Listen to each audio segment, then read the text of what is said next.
5 points de cette journée.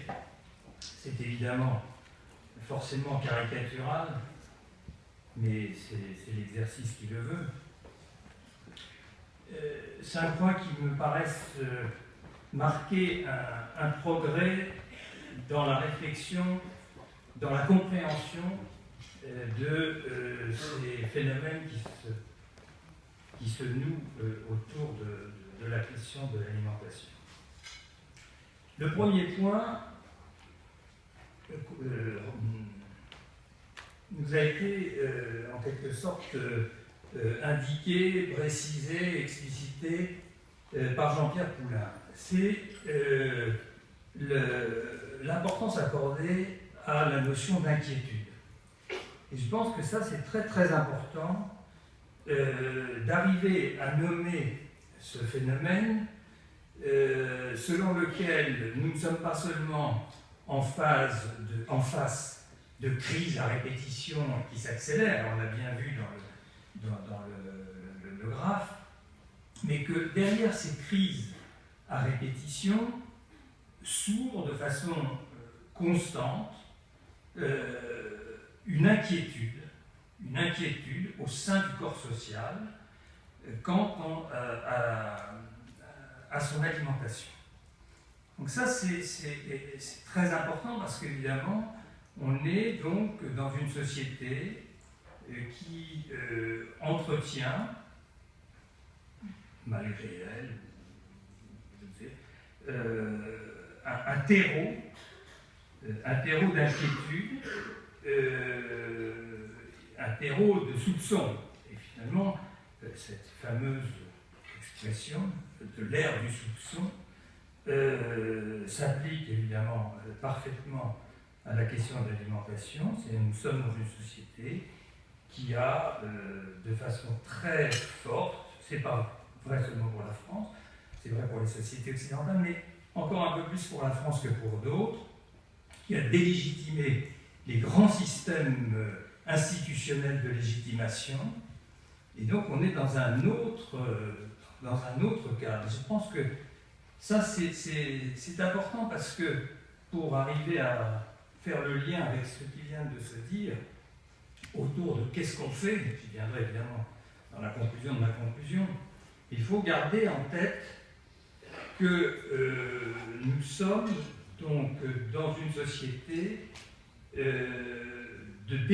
dans des processus lourds de délégitimation des grands systèmes d'encadrement, de normalisation, de croyances, toutes les grandes institutions.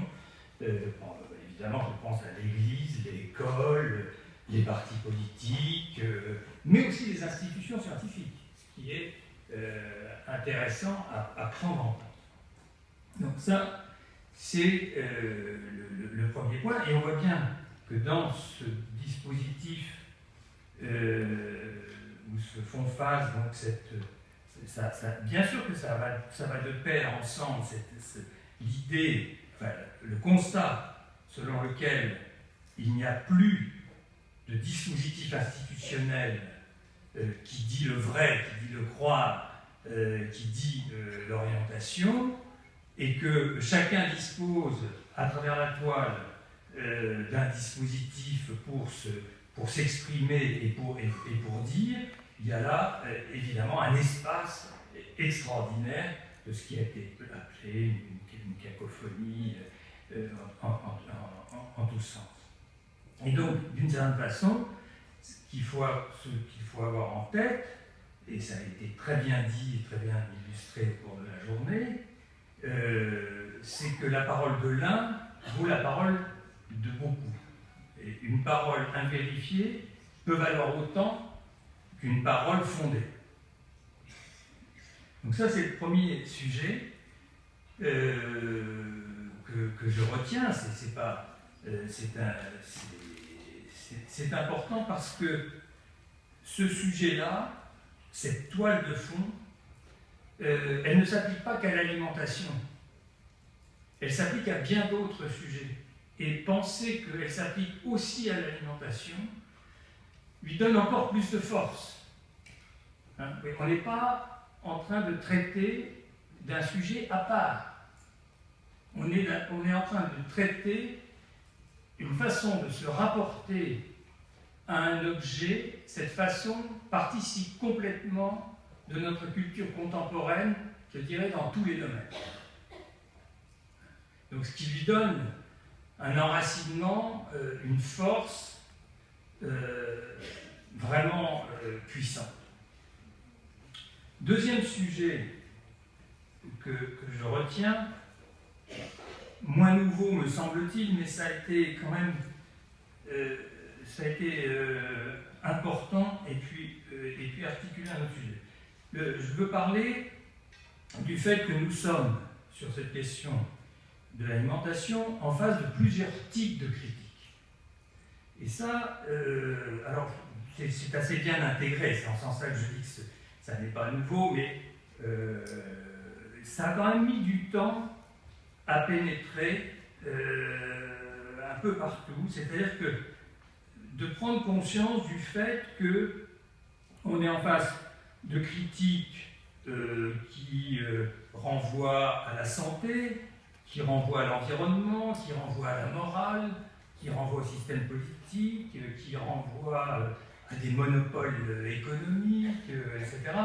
Bref, des critiques qui ne sont pas toutes de même nature et qu'on voudrait essayer de traiter de la même façon. Ça a été, pour prendre un exemple très, très simple, que tout le monde a en tête, on l'a très bien vu, une grande controverse qui remonte maintenant à 15 ans, au moins, presque 20, autour des OGM,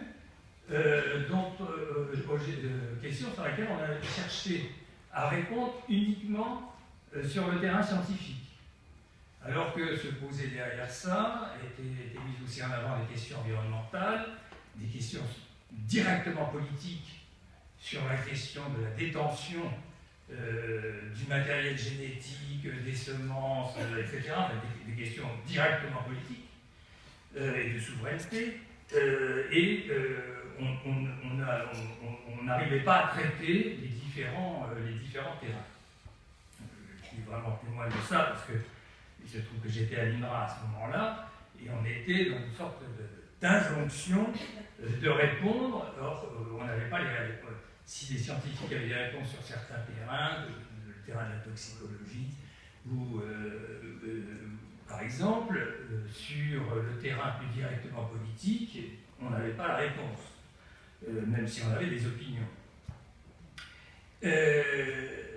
Alors, ce qui est intéressant, c'est que il faut bien avoir en tête ces différentes catégories de critiques, parce qu'elles appellent, et ça a été un débat très fort aujourd'hui, je trouve très intéressant, sur précisément quel type d'expertise on met en face de cette palette de critiques. Puisque une seule expertise ne peut pas répondre à une pluralité de critiques, comment on construit une réponse experte sur cette palette de critiques. Et donc là, il y a un débat extrêmement intéressant qui n'a pas été clos, et c'est heureux, sur les paroles expertes et la gradation, la hiérarchisation des expertises dans ce sujet, qui est lui-même encore complexifié par la question montante et devenue vraiment omniprésente des conflits d'intérêts et des intérêts, qui est une question quand même qui a pris une ampleur plus grande, et me semble-t-il, dans le cours des 5-6 dernières années. Non pas que ce ne fut pas présent préalablement, mais c'est maintenant, c'est extrêmement frappant, quoi. Enfin, dans tous les secteurs, tous les domaines, toutes les expressions que l'on peut donner, immédiatement, les intérêts qu'on a à le dire, au lieu de marquer une implication et devienne un soupçon et devienne au contraire une disqualification. Il faut sans doute prendre là très très au sérieux cette question-là parce qu'elle vient encore une fois alourdir, je crois, très profondément la question de l'expertise. Troisième grand nœud de débat qui fait écho finalement à la question de l'inquiétude, c'est la prise en compte de façon très forte dans les débats du fait que nous sommes dans une société moderne et qu'une des grandes caractéristiques des sociétés modernes, c'est que nous sommes une société de sujets et que chaque sujet revendique son autonomie et la revendique en tout domaine. Cette question de l'autonomie du sujet a été magnifiquement traitée, donc je ne vais évidemment pas résumer ce qui a été dit, mais cette question-là, elle est quand même lourde, très très lourde de conséquences. Alors ça a été très bien illustré avec la question du vaccin, de la méfiance ressurgissante autour de la question des vaccins, de la comparaison entre les vaccins et l'alimentation. Donc, des lieux qui sont un espace extrême, un espace incandescent de cette volonté d'expression de l'autonomie du sujet face à une société complexe, normative, qui serait un obstacle à cette autonomie. Et ça, je pense que, alors avec un élément, et ça a été très bien souligné dans la carte là, sur les vaccins, c'est que tout ça est quand même porté au rang des beaux-arts en France plus qu'ailleurs. Donc nous sommes l'exception française, dans l'exception française et dans la culture française, et là pas seulement la culture occidentale, nous voyons bien s'exprimer plus qu'ailleurs une volonté critique qui peut se transformer en expression de méfiance, qui est le fruit d'une longue tradition, hein, et qui tout ça a quand même 2 siècles derrière soi. Et c'est intéressant à prendre en compte parce que ces grands éléments culturels, on ne les change pas par décret. On les prend en compte, on travaille avec, et sinon on se tape la tête contre le mur. Donc ça c'est quand même une grande difficulté, il faut le prendre en compte. Et ça me fait dire que on ne restaure pas la confiance. On ne peut pas, parce que dans cette idée de restauration, il y aurait comme une idée de retour vers un âge d'or. Alors, je ne vais pas discuter là de savoir s'il y a eu un âge d'or. Il y a eu des périodes quand même nettement plus faciles, et de convergence d'intérêts que les historiens ont très bien montré. Bon. Mais ce que je veux dire, c'est que clairement, et ça a été très bien évoqué dans les différents exposés et tables rondes, c'est qu'on n'est pas en face d'une restauration, on est en face d'une invention. Et que nous avons à inventer. Enfin, en tout cas, moi, c'est ce que je ressens à l'écoute de tout ce qui s'est dit dans cette journée. C'est véritablement une ère très, très, très neuve qui s'ouvre devant nous dans ce contexte culturel extrêmement, qui est lui très construit, très marqué et très puissant. Le quatrième point, alors et je m'avance vers le cinquième qui sera la conclusion, c'est la question du temps. Il il me semble que, d'une certaine façon,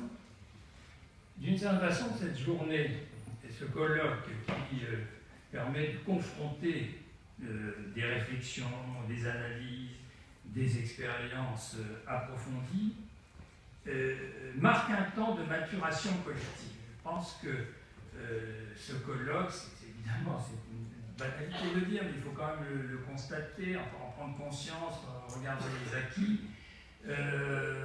Nous n'aurions pas pu le tenir il y a encore, moi je pense qu'il y a 3 ans, on ne pouvait pas parler comme ça. Si je me réfère à un certain nombre d'événements et d'échanges, je pense que ce colloque marque une étape dans une maturation collective. Alors évidemment, dans cette salle, il n'y a pas tout le monde. Il n'y a pas tout le monde. Il y a dans cette salle principalement des gens très mobilisés sur cette question, qui ont envie de la faire avancer. Mais pour autant, je crois qu'on peut dire qu'il y a des lieux possibles pour corriger, pour compenser cette immédiateté, ce présentisme, pour reprendre le terme d'un historien, qui nous ronge tous.